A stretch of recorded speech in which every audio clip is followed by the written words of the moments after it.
After all, you're a Croft. I don't think I'm that kind of Croft. Sure you are.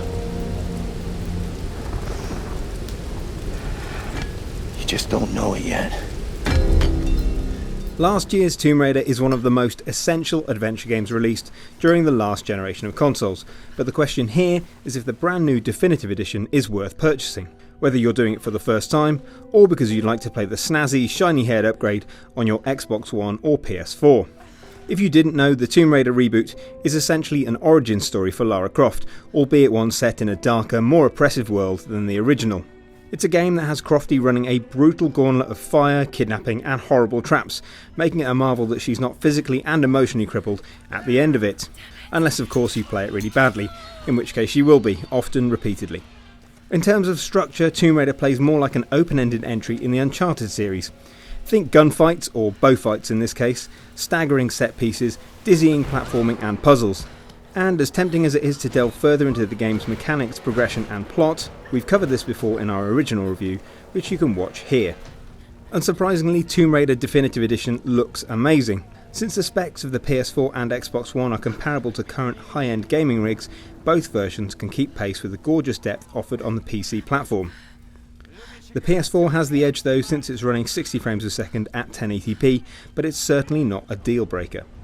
Tomb Raider was always a stunning game, even on the last generation, but its primary appeal wasn't merely the visuals. Instead, the pacing, mechanics and level design set the game apart, and thankfully none of that has changed. Instead, the whole package is more vibrant and detailed, and alongside the better graphics, Square Enix is offering all the DLC, which, truth be told, is not very impressive. The Definitive Edition contains a new tomb, which players will find early on in the single-player campaign, and some new multiplayer maps. While the new tomb is enjoyable, players are unlikely to spend more than 10 minutes solving it. Likewise, the new maps are serviceable, but they don't improve the multiplayer experience significantly. Online remains knockabout fun, but it's unlikely to leave the CODs and battlefields of this world with empty servers.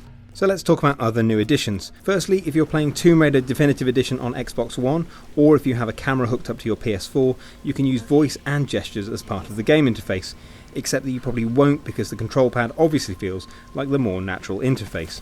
You can also switch between weapons or open up the map simply by using the word that corresponds with the item, but unfortunately if an enemy in the vicinity uses one of these words, Lara can sometimes switch between weapons unprompted, which is more than a little bit annoying. The Definitive Edition's most obvious drawback is its price, since the original can be picked up cheaply on PS3, Xbox 360 or PC. This means the question facing anyone considering this edition is simple.